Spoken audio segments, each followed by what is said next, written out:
तिवारी, आपको चीजों को समझना पड़ेगा, कुछ विषयों को लेकर संवेदनशील होने की आवश्यकता है। और या फिर आप ये कह दीजिए कि आधिकारिक स्टैंड है समाजवादी पार्टी का, कष्ट है नहीं आधिकारिक स्टैंड है, आप कह दीजिए समाजवादी पार्टी का। फिर बाद में ये मत कहिए घनश्याम तिवारी का निजी बयान था, ये समाजवादी पार्टी ने कह के भेजा ना आपको। महात्मा आपको क्या हर चीज जी न्यूज कह के भेजता है? क्या बकवास कर रहे हैं? क्या बकवास कर रहे हैं? महात्मा गांधी एक तो आप भगवान राम से तुलना करेंगे, ऊपर से बकवास बोलेंगे। कष्ट है। आप क्या बताएंगे? आप तय करेंगे कि भगवान राम के अवतार कौन थे, या ग्रंथों में लिखा है वो सत्य है? आप तय करेंगे घनश्याम तिवारी अपनी राजनीतिक सुविधा के लिए कि राष्ट्रपिता नहीं, आप ये बताइए, आप अपनी राजनीतिक सुविधा के लिए भगवान राम का कौन अवतार था, आप तय करेंगे यहां बैठ के। समाजवादी पार्टी कभी रामचरितमानस का अपमान करती है तो कभी राम का। राजनीतिक फायदे के लिए इनके प्रवक्ता राम की तुलना किसी से भी कर देते हैं। इसी पर जोरदार डिबेट सुनिए, जिसमें एसपी प्रवक्ता को माफी मांगने पर शहजाद पूनावाला ने डिबेट को होने नहीं दिया। देश में एक ही राष्ट्रपिता है, वह है महात्मा गांधी।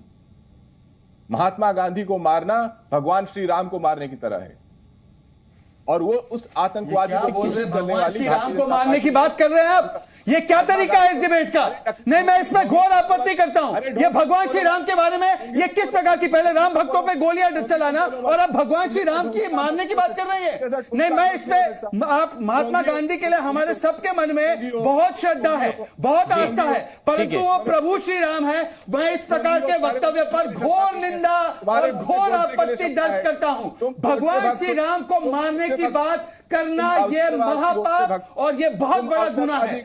153 का इसमें केस बनता है। घनश्याम तिवारी, इस वक्तव्य को तुरंत प्रभाव से वापस लिया जाए। राम भक्तों पे गोली चलाना और भगवान श्री राम के ऊपर इस प्रकार का वक्तव्य मैं नहीं स्वीकार सकता, नहीं स्वीकार सकता। घनश्याम तिवारी, मैं नहीं स्वीकारूंगा। महात्मा गांधी भगवान राम के अवतार थे। नहीं, मैं भगवान राम को किसी से तुलना नहीं कर सकता। मैं मुसलमान हूँ, पर मैं भगवान श्री राम की तुलना किसी भी व्यक्ति से नहीं कर सकता। मेरे लिए परम आदरणीय है महात्मा गांधी, पर मैं नहीं कर सकता।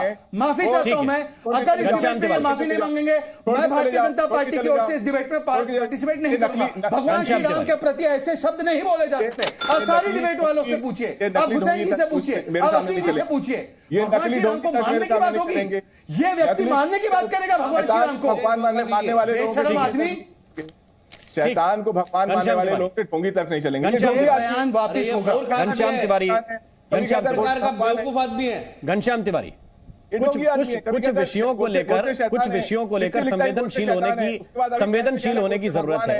राम जी, अगर ये वक्तव्य मान लीजिए कोई और धर्म का होता तो क्या होता? अगर यही वक्तव्य किसी और धर्म के इष्ट के बारे में, किसी और धर्म के पैगंबर के बारे में होता तो अभी तक यूनाइटेड नेशंस तक चले जाते। मैं इस बयान को नहीं एक्सेप्ट करूंगा। इस बयान पर सार्वजनिक रूप से समाजवादी पार्टी माफी मांगेगी। पहले माफी, फिर डिबेट। नायर साहब बोलिए। देखिए राम जी, घनश्याम तिवारी को सबके सामने माफी मांगनी चाहिए। इनके नेता जो मुलायम सिंह यादव अब जो नहीं रहे, उन्होंने जो गोलियां चलाई थी, उनकी हालत आखिर के दिनों में क्या हुई थी, ये पूरी दुनिया ने देखा है जी। तो ये जो हिमाकत की है, इनको पूरी तरह से माफी मांगनी चाहिए। भगवान राम को ये महात्मा गांधी का सब सम्मान करते हैं। महात्मा गांधी कैसे राम के अवतार हो गए? ये कैसा अनपढ़ व्यक्ति है ये, और कैसे इसको प्रवक्ता बनाया है? ऐसे मूर्ख व्यक्ति को आपके पैरों में बिठा के रखा है आपने। इसको बाहर निकालना चाहिए आपको तुरंत। He should be thrown out. इस प्रकार का बदतमीज व्यक्ति जो भगवान राम के बारे में इस तरह से बोल सकता है, और आपने अभी तक उसको बिठा के रखा है, और हम भी इस तरह से बैठे हैं। गोडसेवादी लोग हैं, तुरंत उठा के बाहर फेंक दिया। कुछ बातें जो आपने कही हैं वो कहीं जस्टिफाई नहीं हो सकती। मैं किसी भी तरह से जी किसी भी अवतार, भगवान, ईश्वर, खुदा, पैगंबर के ना तो नाम लेने में पक्ष रखता हूं, ना इस तरह की डिबेट्स में उनको शामिल करने के पक्ष में हूं, और ना मैं इस तरह की बेहुरमतियां बर्दाश्त करता हूं। ठीक है, मेरा मानना यह है कि अवतारों को, भगवानों को इस तरह के अपने पर्सनल जाती मफाद के लिए इस्तेमाल नहीं करना चाहिए।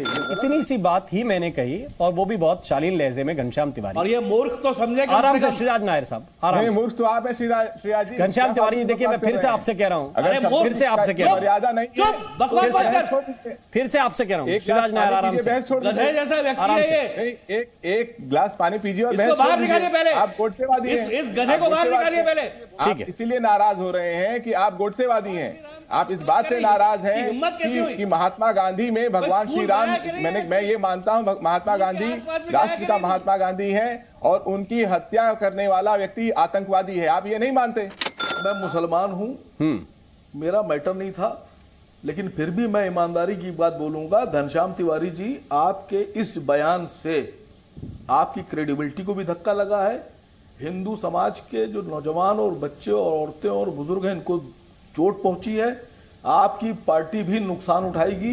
इस तरह के बयानात नहीं देना चाहिए। आप वक्त रहते माफी मांग लीजिए। आप छोटे मैं मानता हूं कि राष्ट्रपिता महात्मा गांधी, मैं मानता हूं व्यक्ति छोटा होता है, व्यक्तियों से गलती हो जाती है। इसलिए मैं आपसे गुजारिश कर रहा हूं, आप भगवान का मुकाबला मत कीजिए, आप माफी मांग लीजिए। मैं अपने नहीं, पुरुषोत्तम मर्यादा पुरुषोत्तम श्री राम आपसे बहुत बड़े हैं। मैं आप उनके स्तर पे नहीं है, आप माफी मांग लीजिए। मैं अपने विश्वास, अपनी भावना के अनुसार कह रहा हूं कि मैं मानता हूं राष्ट्रपिता महात्मा गांधी भगवान के अवतार हैं। उनका स्टेटमेंट था प्रभु राम को मारा गया है, मारा जा रहा है। क्या प्रभु राम या किसी भगवान को मारा जा सकता है? ये स्टेटमेंट है। जी न्यूज स्टेटमेंट से इत्तेफाक नहीं रखता, कोई पैनलिस्ट नहीं रखता। घनश्याम तिवारी या तो माफी मांगे या तो डिबेट छोड़कर जाए। और अखिलेश यादव आकर बोले कि ये स्टेटमेंट से एग्री करते हैं। अखिलेश यादव, शिवपाल यादव, राम गोपाल यादव जी ये बताए कि स्टेटमेंट से एग्री करते हैं। मैं तब तक इस डिबेट को नहीं होने दूंगा। घनश्याम तिवारी माफी मांगे। हिंदू धर्म क्या इस प्रकार से अपमानित करने के लिए है? प्रभु श्री राम का अपमान होगा इस देश में? नहीं होगा, नहीं होगा, नहीं होगा। अखिलेश यादव स्टैंड ले इस पे, मैं नहीं अलाउ करूंगा। सॉरी, मैं माफी चाहता हूं राम जी आपसे। मैं आपकी सारी मर्यादाओं को तोड़ रहा हूं, पर मैं इसको नहीं अलाउ कर सकता। ये पहले माफी होगी, फिर ये डिबेट आगे होगी। नहीं होगी, ये डिबेट नहीं होगी। संतों के इष्टों के अवतार के रूप में थे। जिन लोगों ने उन पर गोली चलाई वो राम के खिलाफ थे, भगवान श्री राम के खिलाफ थे, और मैं इस बात पे कायम हूं। ठीक है, अगर आप इस बात पे कायम हैं, इनको बाहर निकाला जाए। फिर मुझे प्लीज मेरी मर्यादा इज्जत से डिबेट से बाहर किया जाए। मुझे डिबेट को यहीं पे क्लोज करना पड़ेगा। मैं ये चाहता था घनश्याम तिवारी जी, कोई व्यक्ति, जैसे आसिम वकार ने कहा, कोई व्यक्ति कहीं छोटा नहीं हो जाता किसी बात को कहने से, और कोई बात अगर जज्बात में मुंह से निकल गई तो उसमें भी कोई गलती नहीं है। लेकिन आप जिस तरह जस्टिफाई कर रहे हैं, ये चीजें शायद आपके हित में नहीं जाने वाली। 2024 के पिच तैयार करने में जुटे हैं अखिलेश यादव। अखिलेश ने हाल ही में रायबरेली में काशीराम की मूर्ति का अनावरण किया था।